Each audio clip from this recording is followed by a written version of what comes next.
A 22-year-old woman was detained and beaten up for not wearing the hijab properly. වර්තමාන ලෝකයේ අපිට අදාහ ගන්නත් බැරි තරම් දරුණු නීති රීති සහ දඬුවම් ක්‍රම ක්‍රියාත්මක වෙන රටක් විදිහට ඉරානය හඳුන්වන්න පුළුවන්. විශේෂයෙන්ම මීට අවුරුදු දෙකකට විතර කලින් හිජාබය නිවැරදිව පැළඳ සිටියේ නැහැ කියලා 22 වෙනි තරුණියකට අමානුෂික ලෙස පහර දීපු පුවතත් එක්ක මුළු ලෝකයේම අවධානය ඉරානය දෙසට යොමු වුණා. අන්න ඒ විදිහට ඉරානයේදී දරුණු දඬුවම් කියන වචනයට ලැබෙන්නේ අපි හිතනවට වඩා හාත්පසින්ම වෙනස් භයානක අර්ථයක්. අපි දන්න සාමාන්‍ය රථවාහන දඩයක් හෝ සමාජ සේවාව වැනි දඬුවම් වෙනුවට එහි ක්‍රියාත්මක වෙන්නේ අතිශය දරුණු නීති පද්ධතියක්. ඇත්තටම මේ දේවල් පිටුපස තියෙන්නේ යුක්තිය පසඳලීමට වඩා මිනිස්සුන්ව දැඩි ලෙස බියවැද්දීමේ අරමුණක් බවයි බොහෝ දෙනා පවසන්නේ. ඉතින් අපි අද මේ වීඩියෝ එකෙන් බලමු ඉරාන වැසියන් අදටත් මුහුණ දෙන අතිශය දරුණු සහ හිතා ගන්නවත් බැරි තරම් අමානුෂික දඬුවම් ක්‍රම කිහිපයක් ගැන. වීඩියෝ එක බලන ඔබ channel එකට තාමත් අලුත් කෙනෙක් නම් channel එක subscribe කරලා වීඩියෝ එකටත් like කරලා රැඳෙන්න අපිත් සමගම මේ වීඩියෝවේ අවසානය දක්වා. විරෝධතාකරුවන් එල්ලා මැරීම. ඉරානය කියන්නේ තමන්ගේ රජයට විරුද්ධව නැගී සිටින විරෝධතාකරුවන්ව පාලනය කරන්න සහ ඔවුන්ව බියවද්දන්න මරණ දඬුවම අයුතු ලෙස පාවිච්චි කරන රටක් කියලා අපිට හඳුන්වන්න පුළුවන්. විශේෂයෙන්ම ප්‍රසිද්ධියේ එල්ලා මැරීම හරහා ඔවුන් බලාපොරොත්තු වෙන්නේ මුළු මහත් සමාජයම භීතියට පත් කිරීමයි. බොහෝ වෙලාවට සාමකාමීව විරෝධතා කරන ක්‍රියාකාරීන්ව රහස් අධිකරණ මගින් මරණ දඬුවමට නියම කරන අතර ඔවුන්ට එල්ල කරන ප්‍රධාන චෝදනාව වෙන්නේ දෙවියන්ට එරෙහිව යුද්ධ කිරීම කියන කරුණයි. අන්න ඒ නිසාම අද වෙද්දී ඉරානය තුළ විරෝධතාවයකට සහභාගී වීම කියන්නේ තමන්ගේ ජීවිතය පරදුවට තබා කරන වැඩක් බවට පත් වෙලා තියෙනවා. උදාහරණයක් විදිහට 2024 ජනවාරි 8 වෙනිදා ඉරාන රජය විසින් 21 හැවිරිදි අමීර් හුසේන් මාමි කියන තරුණයාව චාරුට් නගරයේදී ප්‍රසිද්ධියේ එල්ලා මරනු ලැබුවා. මේ එම වසරේ සිදු කරපු පළමු ප්‍රසිද්ධ එල්ලා මැරීම විදිහටයි වාර්තා වෙන්නේ. ඉරාන මානව හිමිකම් සංවිධානයේ අධ්‍යක්ෂකවරයා පවා මේ ක්‍රියාව දැඩි ලෙස විවේචනය කළ අතර ඔහු මේ හැඳින්වුවේ අතිශය අමානුෂික සහ නින්දිත ක්‍රියාවක් විදිහටයි. ඒ විතරක් නෙවෙයි 2024 ජනවාරි 10 වෙනිදා එකම දවසක පුද්ගලයන් 29 දෙනෙක් ඝාතනය කරන්න ඉරානය කටයුතු කළා. ටෙහෙරානයට ආසන්න කරාජ් නගරයේ බන්ධනාගාරයකදී පුද්ගලයන් 26 දෙනෙක් එකවර එල්ලා මැරුව අතර තවත් පුද්ගලයන් 30 දෙනෙක් කරාජ් නගරයේම වෙනත් බන්ධනාගාරයකදී එල්ලා මරනු ලැබුවා. මේ ඝාතනයට ලක් වූවන් අතර ඇෆ්ගනිස්තාන ජාතිකයන් දෙදෙනෙකුත් සිටි බවයි වාර්තා වෙන්නේ. මහසා අමිනිගේ මරණයෙන් පස්සේ ඇති වුණු දෙවන්ත මහජන විරෝධතාවවලදී පොලිස් නිලධාරියෙක් ඝාතනය කළා කියන චෝදනාව මතත් පුද්ගලයන් රැසකට මරණ දඬුවම හිමි වුණා. මිහිතලය මත දූෂණය පතුරවනවා කියන චෝදනාව යටතේ තමයි ඔවුන්ට මේ දඬුවම් නියම කරන්නේ. ඇත්තටම ඉරාන රජය මේ දේවල් කරන්නේ නිදහස අගය කරන ජනතාවගේ හඬ යටපත් කරන්නයි. මේවා නිකන් පලිගැනීම් විතරක් නෙවෙයි. රජයේ නීතියට එරෙහිව නැගී සිටින්න උත්සාහ කරන ඕනෑම කෙනෙකුට ලබා දෙන බරපතල අනතුරු ඇඟවීමක් විදිහටත් අපිට හඳුන්වන්න පුළුවන්. අනාචාරයේ හැසිරීමට දෙන දඬුවම. දැන් අපි කතා කරන්න යන්නේ ඉරානයේ තියෙන අතිශය කුරිරුම සහ බිහිසුණුම දඬුවමක් ගැන. ඒ තමයි අනාචාරයේ හැසිරෙන අයට දෙන ගල්ගසා මරා දැමීමේ දඬුවම. අන්න ඒ විදිහට මේ දඬුවම් ක්‍රමය ක්‍රියාත්මක කරන්නේ හරිම අමානුෂික විදිහටයි. මෙහිදී වැරදිකරු පුද්ගලයා ඉන දක්වා පොළොවේ බලලා ඉන්පසු මරණය සිදුවන තුරුම ගල්වලින් ගසනු ලබනවා. මෙහි තියෙන දරුණුම දේ තමයි ඒ සඳහා පාවිච්චි කරන ගල්වල ප්‍රමාණය. ඒ ගල් එකපාරින් මරණය සිදුවන තරම් විශාලත් නැහැ. ඒ වගේම වේදනාවක් නොදැනෙන තරම් කුඩත් නැහැ. ඒ කියන්නේ වැරදිකරුට ඉතාමත් සෙමින් දැඩි වේදනාවක් එක්ක මිය යන සලස්වන එක තමයි මේ දඬුවමේ ප්‍රධාන අරමුණ වෙන්නේ. මධ්‍ය කාලීන යුගයේ තිබුණු ශරියා නීතිය අදටත් මේ විදිහටම ක්‍රියාත්මක වීම ඇත්තටම පුදුම සහගතයි. උදාහරණයක් විදිහට 2023 අවුරුද්දේදීත් කාන්තා ව්‍යායාම මධ්‍යස්ථානයක පුහුණුකාරණියක් විදිහට වැඩ කරපු කාන්තාවකට මේ විදිහට ගල්ගසා මරා දැමීමේ දඬුවම නියම වුණා. ඇයගේ නිවසේ සවිකර තිබූ ආරක්ෂක කැමරා මගින් ඇය වෙනත් පිරිමින් සමග සිටිනවා දැකපු ඇයගේ ස්වාමි පුරුෂයා තමයි මේ ගැන පැමිණිලි කරලා තිබුණේ. ඉරාන නීතියට අනුව මේ දඬුවමට එරෙහිව අභියාචනා ඉදිරිපත් කරන්න අවස්ථාව තිබුණත් අනාචාරයේ හැසිරෙන අයට හිමිවන මරණ දඬුවම ඉරානය තුළ අදටත් වළංගු නීතියක් විදියටයි පවතින්නේ. ලෝකයේ පුරා මේ ගැන දැඩි විරෝධයක් තිබුණත් ඉරානයේ ගතානුගතික නායකයන් මේ දඬුවම සාධාරණීකරණය කරනවා. හිටපු තානාපතිවරයෙකු වන ජාවර්ට් ලැරිජානි වැනි දේශපාලඥයන් පවසන්නේ පවුල් සංස්ථාව සහ විවාහයේ පූජනීයත්වය ආරක්ෂා කරන්න මෙවැනි දඬුවම් අත්‍යවශ්‍ය බවයි. ඇත්තටම මේ වගේ අදහස් නිසා තමයි මෙවැනි කුරිරු දඬුවම් අදටත් ඉරට තුළ පවතින්නේ. හොඩා ජබාරිගේ කතාව මගින් මේ නීතියේ තියෙන භයානකකම තවත් හොඳින් පැහැදිලි වෙනවා. ඇය අවුරුදු 22ක් වන තරුණියක්ව සිටියේදී විශ්වවිද්‍යාලයේ හමුණු තරුණයෙක් සමග පෙමින් බැඳුණා. නමුත් පවුලේ විරෝධය නිසා ඔවුන්ට රහසින් මුණ ගැහෙන්න සිද්ධ වුණා. පසුව පොලිසියට හසුවුණු ඇයව අතිශය නින්දිත විදිහට කන්‍යා භවය පරීක්ෂා කිරීමේ පරීක්ෂණයකට පවා ලක් කරා. ගල්ගසා මරා දැමීමේ තර්ජනයට මුහුණ දී සිටියේදී පවුලේ අයගේ උදව්වෙන් නිදහස් වෙලා ඉස්තාන්බුල් වලට පලා ගොස් ජීවිතය බේරගත්තත් ඇය වගේ වාසනාවන්ත නොවුණු තවත් කාන්තාවන් බොහෝ පිරිසක් ඉරානයේ අදටත් මේ බිහිසුණු ඉරණමට මුහුණ දෙනවා. ඉතින් මේ වගේ දඬුවම් ගැන ඔයාගේ අදහස මොකක්ද කියලා පහලින් අපිට කමෙන්ට් කරලා කියන්න. හිජාබය ඉවත් කිරීම නිසා පනවන මරණ දඬුවම. ඉරානයේදී ප්‍රසිද්ධ ස්ථානයකදී හිස වැසුම් එහෙමත් නැත්නම් හිජාබය ඉවත් කිරීම කියන්නේ ඉතාමත් දරුණු දඬුවම්. ඒ වගේම මරණ දඬුවම පවා හිමිවිය හැකි වරදක් විදියටයි සැලකෙන්නේ. ඉරාන රජයේ දැඩි ඇඳුම් පැළඳුම් නීති උල්ලංඝනය කරන කාන්තාවන්ව ඔවුන් සලකන්නේ ඉස්ලාමීය පාලන තන්ත්‍රයට අභියෝග කරන්නන් විදිහටයි. අන්න ඒ නිසාම මේ වගේ කාන්තාවන්ට එරෙහිව මිහිතලය මත දූෂණය පතුරවනවා කියන බරපතල චෝදනාව එල්ල කරලා ඔවුන්ව මරණ දඬුවමට පවා යොමු කරන්න රජය පසුබට වෙන්නේ නැහැ.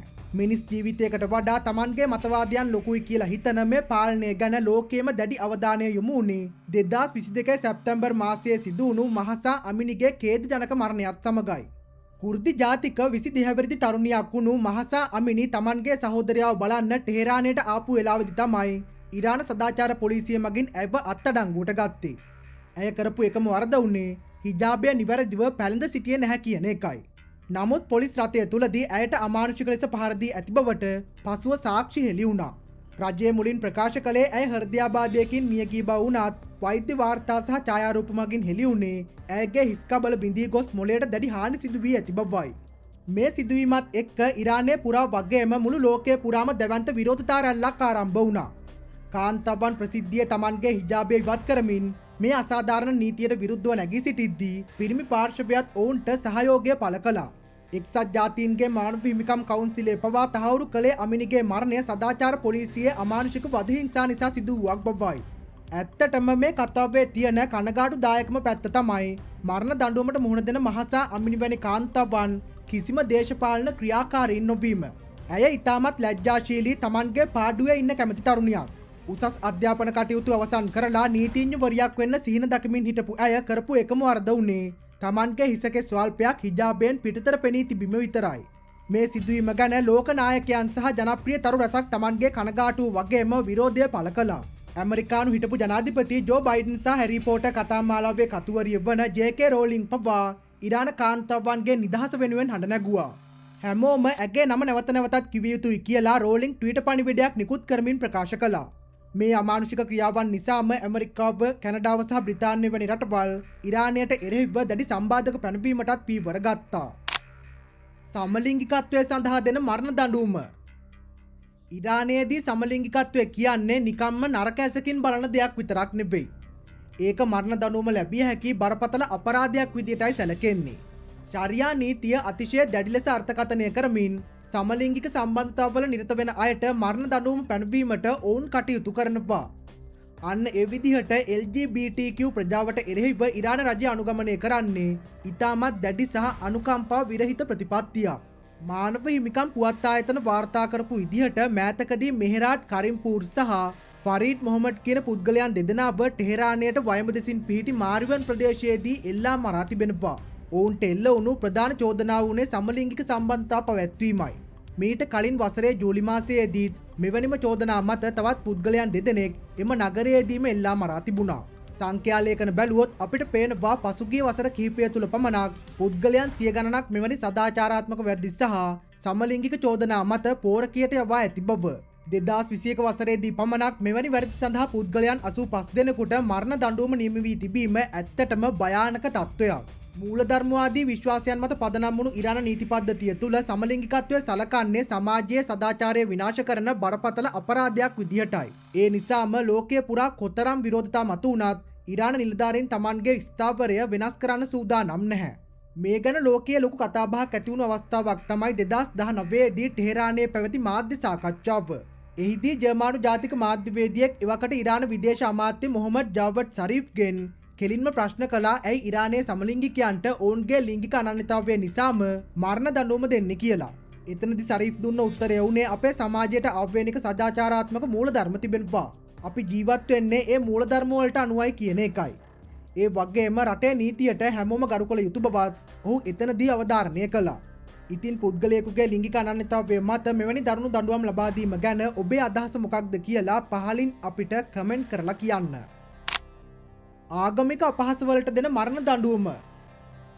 අපි දැන් බලමු ඉරානය තුල තියෙන තවත් දැඩි නීතියක් ගැන. ඉරානය කියන්නේ ඉස්ලාමීය දේවපාලනයක් සහිත රටක් නිසා ඒ රට නීති පද්ධතිය සම්පූර්ණයෙන්ම වගේ ගොඩනැගිලා තියෙන්නේ ආගමික පදනමක් මතයි. අන්න ඒ නිසාම ආගමික අපහාසය කියන එක ඉරානය තුල ඉතාමත් බරපතල වරදක් විදියටයි සැලකෙන්නේ. මෙවැනි වැරදි කරන අයට බොහෝ විට එල්ල වෙන්නේ දෙවියන්ට එරෙහිවීම හෝ මිහිතලයේ මත දූෂණය පතුරවනවා කියන චෝදනාවයි. ලෝකයේ රටවල් 14ක විතරක් දකින්න ලැබෙන මුහම්මද් නබිතුමාට අපහාස කිරීම කියන වරදට මරණ දඬුවම දෙන ප්‍රධානම රටක් විදිහටත් ඉරානය හඳුන්වන්න පුළුවන්. ඇත්තටම මේ නීතිය ආගමික සුළුතරයන් වන ක්‍රිස්තියානි, යුදෙව්, සොරොස්ට්‍රියානු වගේම කිසිම ආගමක් අදහන්නේ නැති අයවත් දැඩි ලෙස ඉලක්ක කරනවා. 2023 මැයි මාසයේදී යූසුෆ් මෙහරාට් සහ සදරොල්ලා ෆසේලි සාරේ කියන පුද්ගලයන් දෙදෙනාව ඉරාන රජය විසින් එල්ලා මරනු ලැබුවා. ඔවුන් කරපු වරද උනේ ටෙලිග්‍රෑම් ගිණුමක් කරහා ඉස්ලාම් දහම සහ එහි නබිවරුන් විවේචනය කිරීමයි. ඒ විතරක් නෙවෙයි තමන්ගේ ගීතයක් මගින් කුරාණයට අපහාස කළා කියලා ප්‍රසිද්ධ ගායකයෙකු වන මොහසෙන් නම්ජූට වසර 5ක සිරදඬුවමක් නියම වුණා. ඒ වගේම Facebook කරහා නබිතුමා ගැන විවේචනාත්මක අදහස් දැක්වූ සොහෙල් අරාබි කියන ලේඛකයාටත් මරණ දඬුවම නියම කෙරුණා. අද වෙද්දී මොවුන්ට තමන්ගේ මව්බිම අත්හැරලා පිටුහල් වෙලා ජීවත් වෙන සිද්ධ වෙලා තියෙන්නේ මේ වගේ දැඩි නීති නිසායි. තවත් භයානක දේ තමයි 2021 වසරේදී ඉරානය තමන්ගේ දණ්ඩ නීති සංග්‍රහය තවත් දැඩි කරමින් අලුත් වගන්ති ඇතුළත් කිරීම. එහි 499 වෙනි වගන්තියට අනුව ඕනෑම ආගමකට හෝ ජනවර්ගයකට අපහාස වන අයුරින් අදහස් ප්‍රකාශ කරන අයට දඩ සහ සිරදඬුවම් පැනවීමට රජයට පුළුවන්. නමුත් මෙහි තියෙන ගැටලුව තමයි මේ වගන්තිවල තියෙන අපැහැදිලි බව. ඒ නිසා රජයට තමන්ට අවශ්‍ය ඕනෑම කෙනෙක්ව ආගමික අපහාස චෝදනාව යටතේ අත්අඩංගුවට අරගෙන හිරිහැර කරන්න මේ හරහා අවස්ථාව ලැබිලා තියෙනවා. ඉතින් තමන්ගේ ආගමික මතය හෝ ආගමික විවේචනයක් නිසා මේ වගේ මරණ දඬුවම් දීම කොතරම් දුරට සාධාරණද? ඔබේ අදහස පහලින් අපිට කමෙන්ට් කරලා කියන්න. සොරකම් කිරීම සඳහා දෙන අතපය කපා දැමීමේ දඬුවම. අපි දැන් කතා කරන්න යන්නේ ඇහුවත් ඇඟ කිලිපොලා යන හිතා ගන්නවත් බැරි දරුණු දඬුවමක් ගැන. ඒ තමයි සොරකම් කරන අයට දෙන අතපය කපා දැමීමේ දඬුවම. ඉරානයේ ක්‍රියාත්මක වෙන දැඩි ශරියා නීතියට අනුව ඇතැම් සොරකම් සඳහා අත් හෝ පාද කපා දැමීමට අධිකරණයට නියෝග කරන්න පුළුවන්. අන්න විදිහට අතීතයේදී මේ දඬුවම ප්‍රසිද්ධිය ක්‍රියාත්මක කළත් වර්තමානයේදී ඒ දකින්න ලැබෙන්නේ ඉතාමත් කලාතුරකිනුයි. නමුත් තවමත් මේ නීතිය එරට නීති පද්ධතිය තුළ එලෙසම පවතිනවා. මෙහි තියෙන භයානකම දේ තමයි ක්‍රොස් ඇම්පියුටේෂන් කියලා හඳුන්වන ක්‍රමය. මෙහිදී සොරකම කිහිප වතාවක් සිදු කළ පුද්ගලයන්ගේ දකුණු අත සහ වම් කකුල වැනි ප්‍රතිවිරුද්ධ අතපය කපා දැමීමට නියෝග කරනවා. වාර්තා වෙන විදිහට 2010 සහ 2020 කාලය ඇතුළත පුද්ගලයන් කිහිප දෙනෙකුටම මේ අමානුෂික දඬුවමට මුහුණ දෙන්න සිද්ධ වුණා. විශේෂයෙන්ම මේ නීතිය ගොදුරු බවට පත්වෙන්නේ අන්ත අසරණ මිනිස්සු සහ විදේශීය කම්කරුවන් වීමත් ලොකු අසාධාරණයක් විදිහටයි බොහෝ දෙනා දකින්නේ. නිව්යෝක් ටයිම්ස් පුවත්පත වාර්තා කරපු එක සිදුවීමක් ගැන බැලුවොත් 2008 වසරේ එකම සතියක් ඇතුළත වැරදිකරුවන් 5 දෙනෙකුගේ අත් සහ පාද මෙලෙස කපා දමා තිබෙනවා. අන්නේ විදිහට මේ දඬුවම ක්‍රියාත්මක කරන වෙලාවට වෛද්‍යවරුන් පවා එතන සිටිනවා. ඒ ඔවුන්ගේ ලේගැලීම පාලනය කරන්න මිසක් ඔවුන්ට තියෙන ආදරයකට නෙවෙයි. වැරදිකරුවා මිය යන්න නොදී ජීවිත කාලය පුරාම ආබාධිතයෙක් විදිහට ජීවත් කරවන්නයි ඔවුන් උත්සාහ කරන්නේ.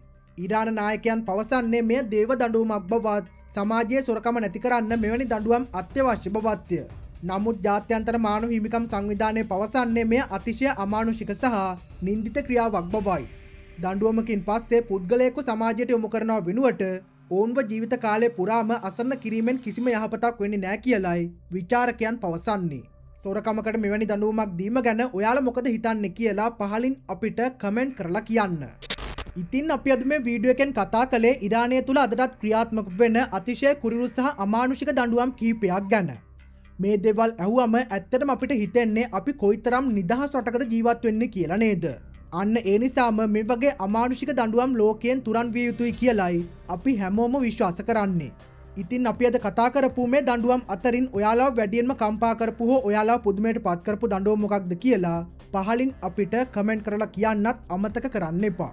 මේ වගේම තවත් වැදගත් සහ අලුත් වීඩියෝ නරඹන්න අපේ channel එක subscribe කරලා bell icon එකත් all කරලා තියාගන්න. එතකොට අපි වීඩියෝ එකක් දාපු ගමන්ම දැනගන්න ඔයාලට පුළුවන්. එහෙනම් මේ වගේම තවත් රසවත් වීඩියෝ එකකින් හමු වෙනකන් සියලුම දෙනාට සුබ දවසක්.